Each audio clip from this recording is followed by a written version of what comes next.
娘娘，您在读什么呢？诗经中的一则故事。原来年少情深，也可以走到相看两厌。古今之情原是相同，凉薄之人如何偕老？彼此两厌也能白头到老，很多人不都这样吗？若是这样的白头偕老，要他有何用呢？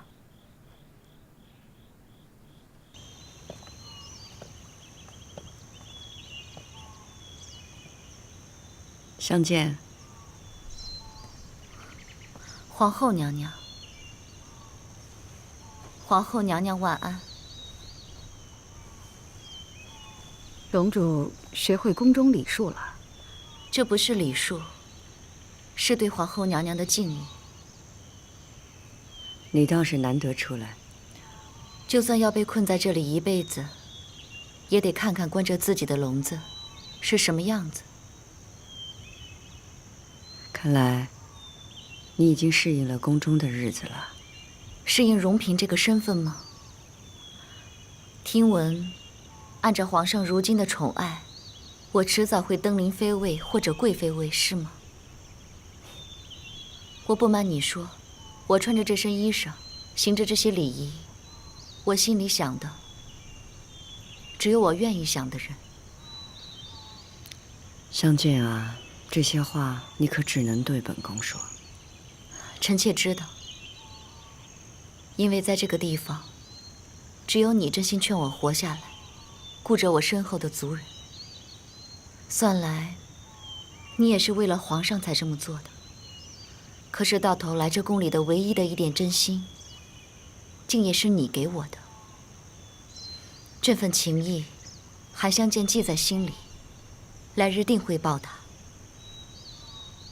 额娘，额娘，嘿，额娘，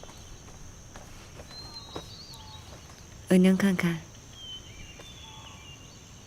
变胖了。于娘娘的儿子很好。你在于娘娘那儿，额娘就是安心的。皇后娘娘，12阿哥刚去向太后请安，太后听闻12阿哥在木兰围场饱受惊吓，很是挂念。皇后娘娘，臣妾先行告退。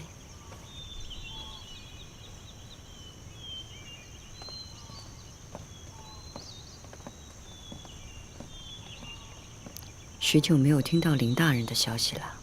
自从木兰秋险林大人救护有功，皇上便格外器重，总留在御前。儿子也有几日不见林侍卫了。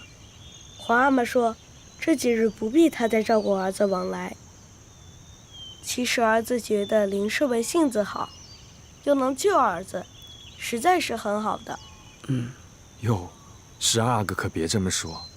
林大人是侍奉皇上的，若无皇上关切，林大人怎能救您呢？到底还是皇上恩泽庇佑，您与皇后娘娘才能安然无恙啊。永基，额娘给你缝了件衣裳，你和容佩回翊坤宫试试。好，容嬷嬷，我们走。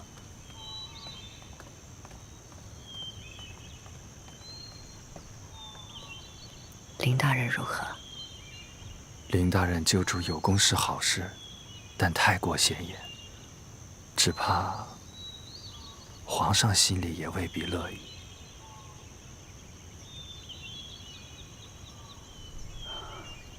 有机会见着林大人，请他沉住气，韬光养晦。皇后娘娘金玉良言，奴才替林大人记下了。哎，你说，宫里最近的传闻是真的吗？我觉得像是真的，那可是刺客，一不小心会要人命的。我听说啊，皇后娘娘当年在冷宫的时候，守门的侍卫就是林大人。对，这么多年来，要不是皇后娘娘提拔，林大人能爬得这么快。这不，现在都到御前了，去了御前才好呀，方便嘛。赵大人，在这儿胡说八道什么呢？都不知道当差了是吧？顶着个脑袋以为是榆木疙瘩，砍了都不知道疼是吧？奴才再也不敢了，再也不敢了。继续胡说呀，扯着舌头胡说呀！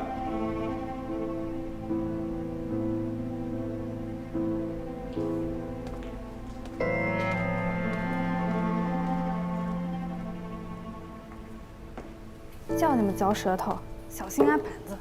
这宫里都传开了，又不是我一人说的。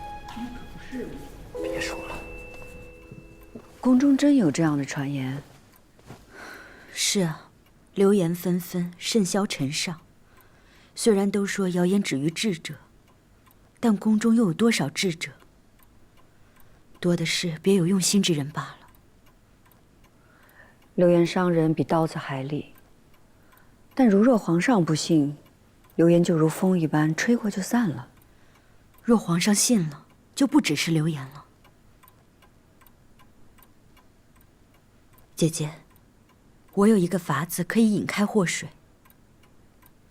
一个流言可以被另外一个流言分散熄灭，姐姐可别忘了凌云彻和令妃。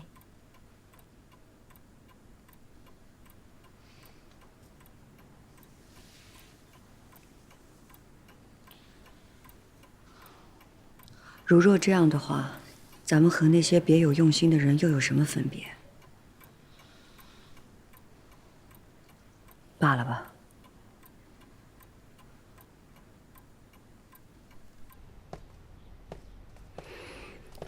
主儿，你想什么呢？怎么愁眉不展的？姐姐深陷流言当中，你看方才，我劝她有所防备，她也不为所动。姐姐可以不在乎，我却不能看她深陷流言。叶心，去替我办件事。是。